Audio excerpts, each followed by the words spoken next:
All right, so this one is titled Apple Store in LA looted last night.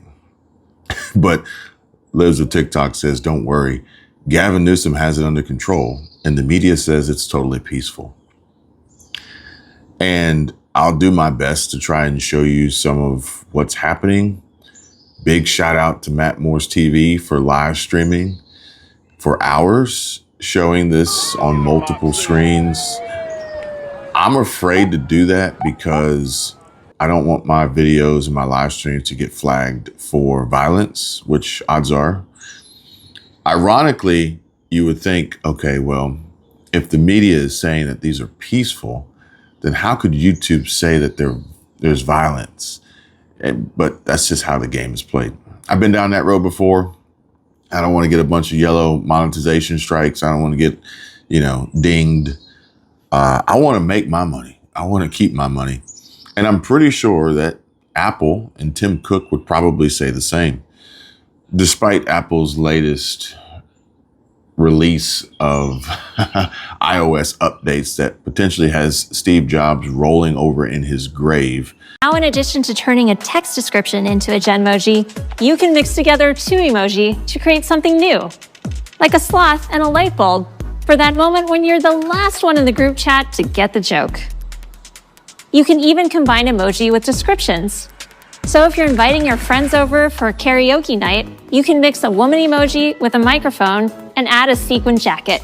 What's happening in LA at this Apple store, I think kind of puts an end to Tim Cook or any mainstream media's argument that Tim Cook is upset with President Trump over tariffs and moving iPhone production to India instead of China.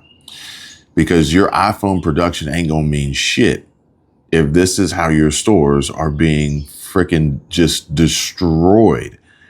Let alone, as I watch here and I see and I listen, there's a Taycan in the street driving. That's $100,000+ vehicle.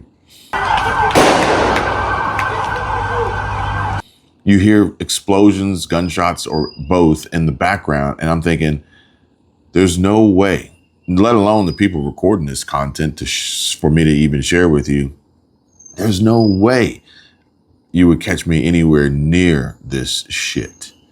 But unfortunately, some people can't help it. They still have to commute. They still have to go to work. They still got to go back home. They still have to live in these areas where this shit is happening. And I don't know why anyone would want this to happen and still live there. Regardless, I've got another one here, which I won't be showing you the full video of, but it says, breaking, police officers just tackled multiple people looting a store in Los Angeles. Finally, this is exactly what I voted for. This is from MAGA Voice.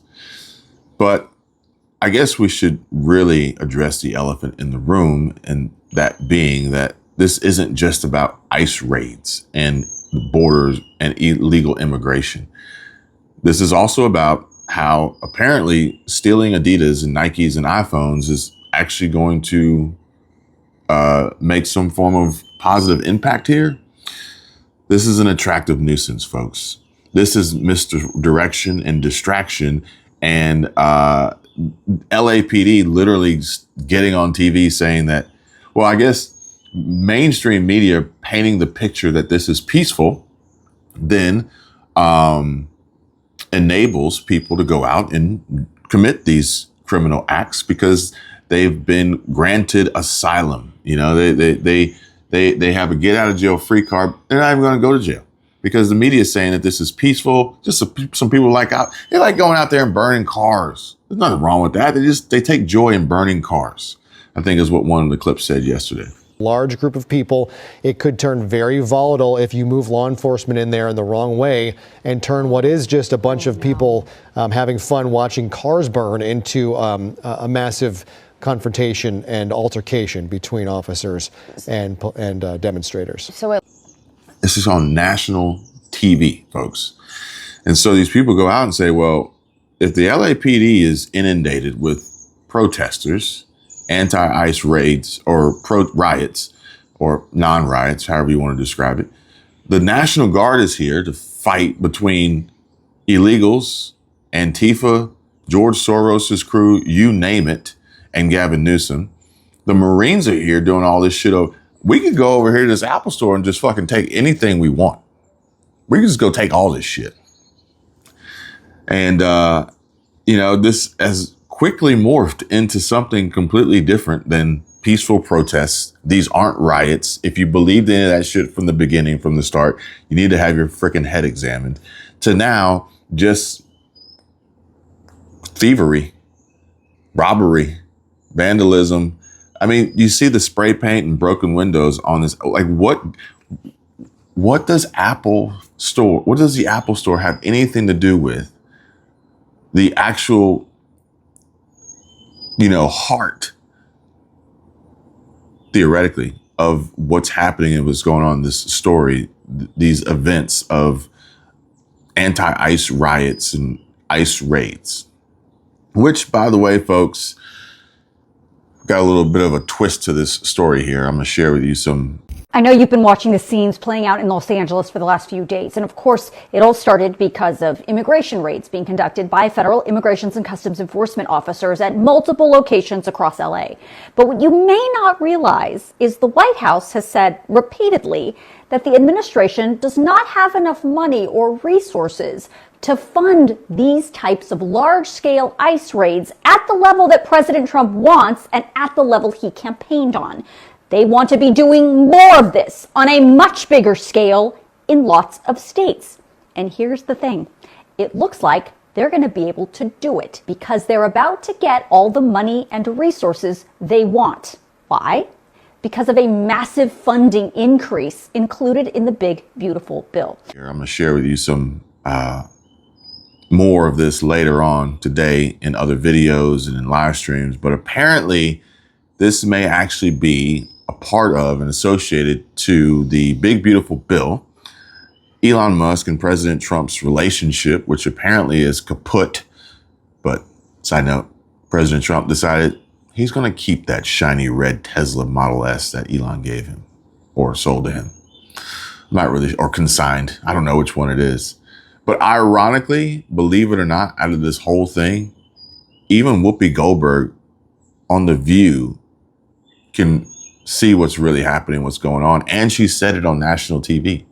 In this fight, my money is on Donald Trump, though, because he clapped back and said he'll go after Elon's Pentagon contracts. Yeah. He gets over $20 billion from the Department of Defense. And I love that y'all bought into it. It's not fake. I do believe it's fake. Oh, you do? Yes, I do. Yes, I do. It's too strategic. It's tapping. You're giving him too much credit. Oh, no, no. I just feel like, oh, yeah, now suddenly everybody's upset about stuff. I'm sorry. No, this is another distraction to keep us talking not about the stuff we're talking about, right, but the stuff they want us to do. I'm not buying it. I don't buy them because they lie. Yeah, but both of them are so legitimately crazy. They lie all the time. Listen, they brought a man back. They brought a man back, this gentleman you were talking about. First they said, oh, look at his hands. He's got all these gang signs. Then he's this. And now he's been running people out of the country. He's been, trafficking people. It's like, okay, what else? Yeah. Bring me more, because I don't believe anything they say anymore, because they have shown themselves not to be the most trustworthy people you want. Can't believe it. Like, I guess things are actually turning around when you have people like hers actually stating the obvious and in essence speaking the truth, which I never thought I would say, and combine all that together with Whoopi Goldberg at one time. But crazier things have happened, right? And I would be willing to bet that as we move forward and progress today on, as we approach July 4th, hoping for this big, beautiful bill to be passed through the Senate, make its way to President Trump's desk to be signed, even crazier shit will continue to happen. And we won't be done there either, folks. We've got a whole lot more left to cover. And I don't even know what's coming around the corner, but I'll bring it to you. If you're in LA, please be safe. But if you can, get the fuck out. Get the fuck out. And Texas is next. Texas is making its way to the national stage on mainstream media, social media, TikTok, X, YouTube, for sure. In Democrat cities, I think it's Austin. Is Austin Democrat? And is Austin now being faced with these anti-ICE riots? But Texas's governor is not a spineless little prick like Gavin Newsom. So I would imagine that Texas is going to handle this a whole lot differently. And possibly the people of Texas may handle this a whole lot differently. There's a saying, fool me once, shame on, no, different saying. The saying is don't mess with Texas. But either way, I'll see what pops up. I'll share with you what it is, my thoughts. Again, trust but verify. Don't believe everything you see. Believe half of what you see, none of what you hear. And be safe.